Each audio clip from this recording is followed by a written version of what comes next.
Hello बच्चों, कैसे हो? बढ़िया।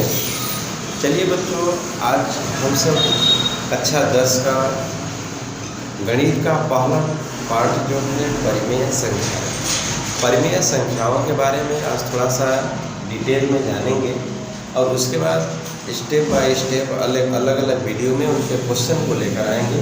आज हमको यह देखना है कि परिमेय संख्याएं, जो पहला पाठ है परिमेय संख्याएं किसे कहते हैं और परिमेय संख्याओं को कितने प्रकार से बांटा गया है, इन सब के बारे में देखेंगे। और हाँ, अब आप इन वीडियो का ना स्टेप बाय स्टेप देखिएगा, एक भी छूटना नहीं चाहिए और स्किप तो बिल्कुल भी नहीं करना है, क्योंकि इनमें वो फैक्ट आपको दिखेंगे कि आने वाले वीडियो में सब आपको मिलता रहेगा। तो आपको वीडियो भी सीरियल से देखना है, एक के बाद एक जो भी वीडियो आता रहेगा सभी वीडियो को आप देखेंगे। इस पूरे टॉपिक को वास्तविक संख्याएं जो रियल नंबर हैं, इनको हम इस चैनल के माध्यम से पूरे आपको कराने की कोशिश करेंगे। चलिए अब हम सब शुरू करते हैं। कक्षा 10 के पहला पाठ है वास्तविक संख्याएं, जिन्हें क्या कहते हैं? Real number. रियल का मतलब कि जो बच्चों हम वास्तव में लिख सकते हैं ना, उनको हम रियल नंबर कहते हैं। और एक होती है काल्पनिक संख्याएं, जो इमेजिनरी नंबर है, वो आपको इस टॉपिक में नहीं पढ़ना है। तो आपको संख्याएं दो प्रकार की होती हैं, एक तो आपको वास्तविक संख्याएं और एक होता है काल्पनिक संख्याएं। तो काल्पनिक संख्याओं का मतलब कि उसको हम कल्पना के द्वारा ही बस कर सकते हैं, उसको हम ड्रा नहीं कर पाए, कल्पना के द्वारा कर सकते हैं। तो काल्पनिक संख्याएं होती है एक वास्तविक। अब वास्तविक संख्याओं को बच्चों यहाँ पर देखा जाए तो अब देखिए कि वास्तविक संख्याएं कितने प्रकार की होती हैं। तो दो प्रकार की। कौन कौन से होंगे वास्तविक संख्याएं? तो पहला नंबर यहाँ लिखा है परिमेय संख्याएं। परिमेय संख्याएं उसे कहते हैं बच्चों जिनको ना हम P/Q के रूप में लिख सकते हैं। अब ये P और Q क्या है, इसको देखिएगा। जैसे यहाँ P/क्या है? Q। P और Q ऐसे धन पूर्णांक या ऋण पूर्णांक कह दीजिए कि यह एक संख्या है। क्या है? यह एक संख्या है। अब इन संख्या को हम इसके रूप में लिख सकते हैं, जैसे हम इसमें कहें कि 2/5 लिखा, कितना लिखा? 2/5। तो अब देखिएगा 2 को हम P कह सकते हैं, 5 को Q कह सकते हैं। तो जिन संख्याओं को हम P/Q के रूप में लिख देते हैं उनको हम क्या कहते हैं? वह परिमेय संख्या। और जिनको हम नहीं लिखते हैं उसको हम क्या कहेंगे? अपरिमेय संख्या कहेंगे। अच्छा, जो P/Q है उसमें Q क्या होना चाहिए? वह 0 के बराबर नहीं होना चाहिए। मतलब कि यहाँ जो भाग में रहता है ना, जैसे यहाँ 2/5 लिखे हैं, तो यहाँ 5 के जगह पर कभी भी 0 नहीं रखना है, नहीं तो संख्याएं परिमेय नहीं होंगी। अब यहाँ 0 अगर रख देंगे तो परिमेय संख्याएं नहीं होंगी।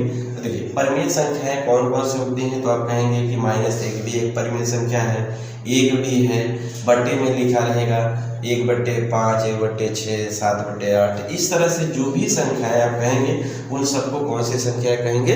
परिमेय संख्याएं कहेंगे। अच्छा, इसके जस्ट उल्टा आप देखिएगा कि ये क्या है? अपरिमेय संख्याएं।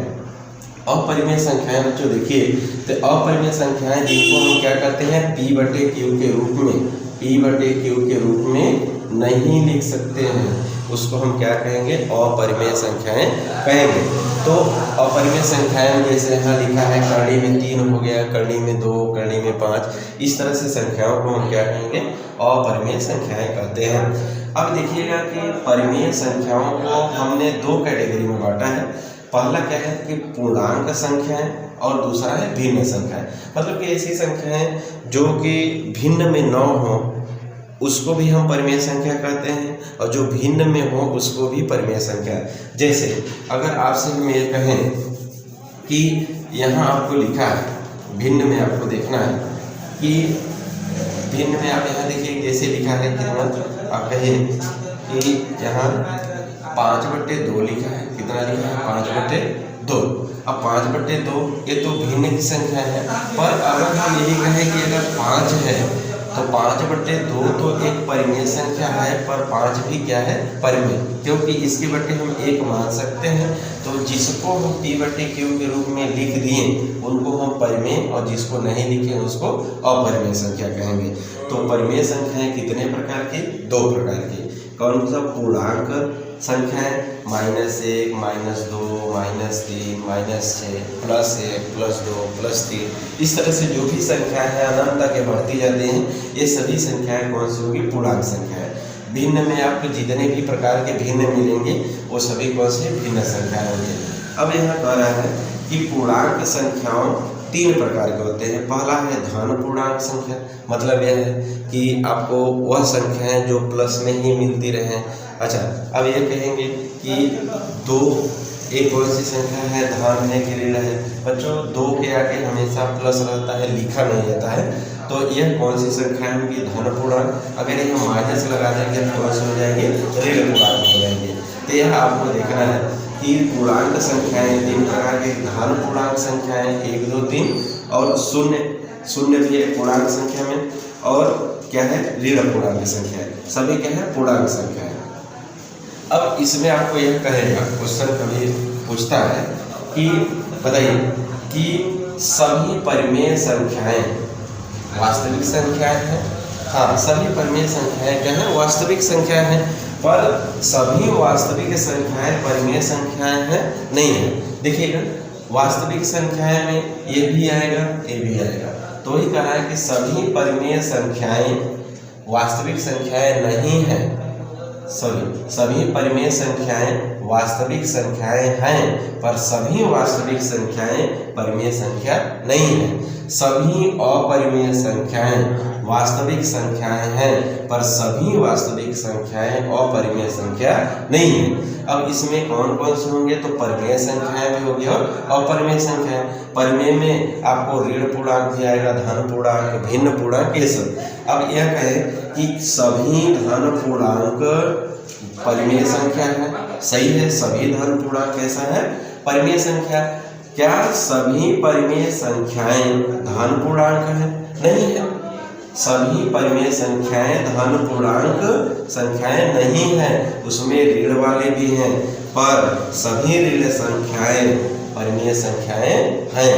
अब इस तरह से आपको परिमेय और अपरिमेय को देख करके अब अगले वाले आपको देखना है कि ये तो आपका था इस पार्ट के लिए इंफॉर्मेशन कि परिमेय संख्याओं को कितने प्रकार से विभाजित करते हैं। परिमेय संख्याओं को 2 प्रकार से करते हैं, परिमेय और वास्तविक संख्याओं को 2 प्रकार से, परिमेय और अपरिमेय। अब परिमेय संख्याओं को 2 प्रकार से बांट दिए हैं। एक है पूर्णांक संख्याएं, दूसरा है भिन्न संख्याएं। पूर्णांक संख्याएं होती हैं जो भिन्न में, मतलब कि 1, 2, 3, 4, 5, 6, -1, -2, इस तरह से सभी संख्याएं को पूर्णांक संख्याएं कहते हैं। भिन्न संख्याएं जो कि भिन्न में संख्याएं दी रहती हैं। अब पूर्णांक संख्याएं 3 प्रकार की, धन पूर्णांक संख्याएं, शून्य होती है और ऋण पूर्णांक संख्या होती है। तो ये सभी क्या है? संख्याएं हैं। जो इन सभी संख्याओं को आपको ध्यान में रख करके आपको इस पाठ में सभी एक एक क्वेश्चन को आपको हल कराया जाएगा।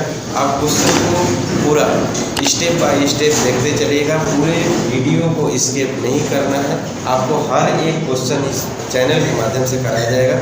आप इस चैनल पर बने रहिएगा और यहाँ पर जो वास्तविक संख्या है अब हम लेकर आएंगे अगले वीडियो में, जो कि उनका अभ्यास प्रश्नावली है।